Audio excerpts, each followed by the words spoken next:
Assalamualaikum warahmatullahi wabarakatuh. Begitu banyak kisah inspiratif yang bisa kita simak dari perjalanan hidup Rasulullah SAW. Salah satunya ketika beliau berdakwah di kota Taif. Tak hanya inspiratif dan syarat hikmah, perjalanan dakwah Nabi SAW kali ini mungkin akan membuat para sahabat semuanya menangis pilu. Bagaimana tidak? Kisah Nabi Muhammad SAW di kota Taif merupakan salah satu kisah paling menyentuh selama perjalanan dakwah Nabi dalam menyebarkan agama Allah. Bagaimanakah kisahnya? Simak tayangan ini sampai usai.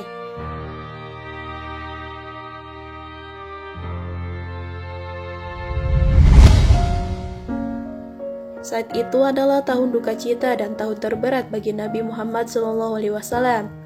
Perlakuan penduduk Makkah semakin sadis dan brutal terhadap beliau.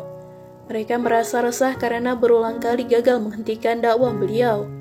Puncaknya ketika kaum muslimin diboikot oleh Bani Quraisy. Setelah masa pemboikotan yang berlangsung kurang lebih 3 tahun, Rasulullah harus menerima kenyataan atas kepergian paman beliau, Abu Thalib, yang senantiasa membela beliau dari kejamnya perlakuan Bani Quraisy.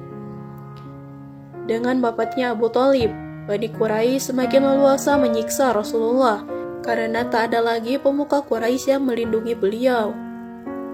Kesedihan pun semakin bertambah tatkala Khadijah, istri beliau, wafat.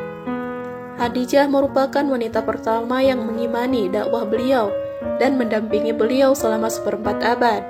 Ia senantiasa menghibur, membantu dan menyemangati Rasulullah.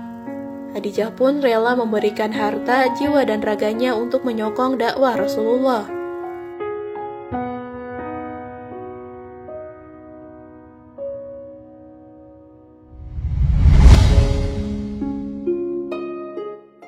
Dengan kesedihan ditinggalkan oleh 2 orang yang paling beliau sayangi, dan tekanan berat atas sikap kaumnya, Rasulullah berangkat menuju Taif, daerah dataran tinggi yang berjarak kurang lebih 100 km dari kota Mekah.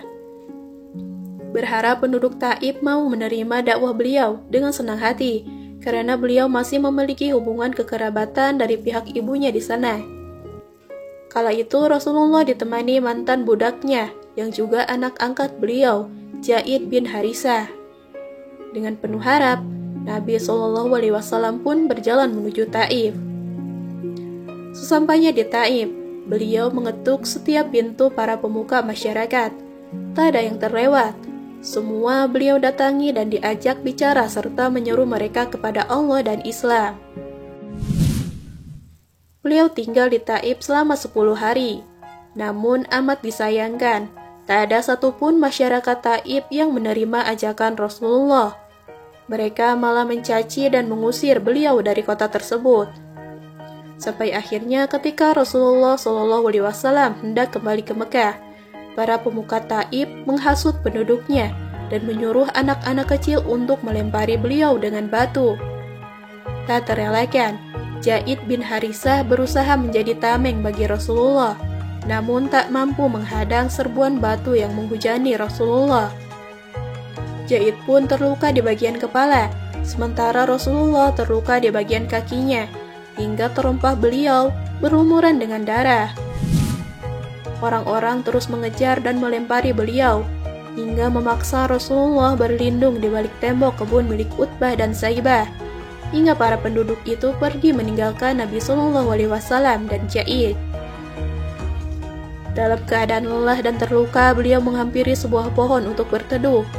Melihat kejadian itu, sang pemilik kebun merasa iba kepada beliau dan memerintahkan pembantunya untuk membawakan beberapa butir anggur.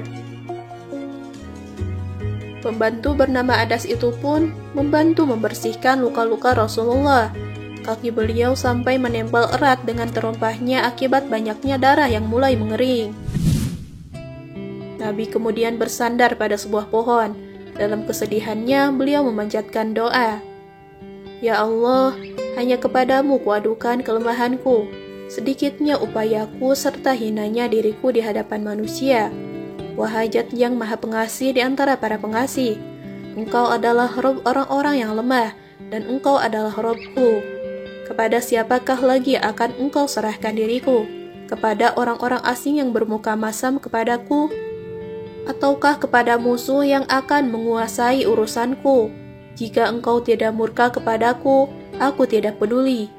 Akan tetapi ampunan yang engkau anugerahkan adalah lebih luas bagiku. Aku berlindung dengan cahaya wajahmu yang menyinari kegelapan dan memperbaiki urusan dunia akhirat, agar engkau tidak turunkan murkamu yang engkau timpakan kepadaku. Engkaulah yang berhak menegurku hingga engkau menjadi ridho. Tiada daya dan kekuatan kecuali atas berkenaanmu.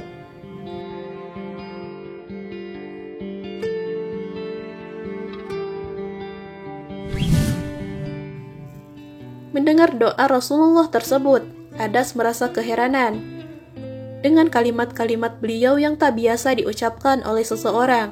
Nabi pun menjelaskan siapa beliau sebenarnya. Mendengar penjelasan Nabi SAW, Adas langsung merengkuh kepala Nabi dan menciumi kedua tangan dan kaki beliau. Rasulullah kemudian melanjutkan perjalanan kembali ke Mekah. Beliau meninggalkan Taif dengan hati yang penuh luka. Sesampainya di tengah-tengah daerah antara Taif dan Makkah, yakni Qarn al-Manazil, Allah mengutus malaikat Jibril beserta malaikat penjaga gunung untuk mengajak penduduk Taif. Allah telah mendengar perkataan kaummu kepadamu dan apa yang mereka perbuat atas dirimu. Sesungguhnya Allah mengutus malaikat penjaga gunung. Engkau bisa memerintahkan semaumu untuk membalas mereka. Malaikat penjaga gunung pun menimpali. Wahai Muhammad, demikianlah aku diperintahkan. Sekarang terserah apa maumu. Jika engkau menghendaki akan kubalikan dan kutimpakan dua gunung itu ke kepala mereka. Meski dalam keadaan sedih dan terluka, Rasulullah sungguh manusia terbaik dan mulia yang memiliki hati seluas samudra. Beliau tak memendam dendam. Beliau malah berharap dari Taif akan muncul orang-orang yang memurnikan ajaran tauhid. Jangan, karena aku masih berharap dari anak keturunan mereka akan muncul orang-orang yang menyembah Allah saja dan tidak menyekutukannya dengan apapun.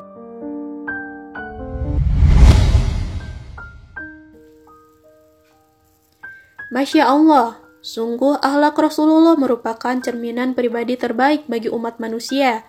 Seandainya beliau menginginkan malaikat penjaga gunung menimpakan dua gunung kepada penduduk Taif, maka sungguh itu akan terjadi. Namun Rasulullah tidak menginginkannya.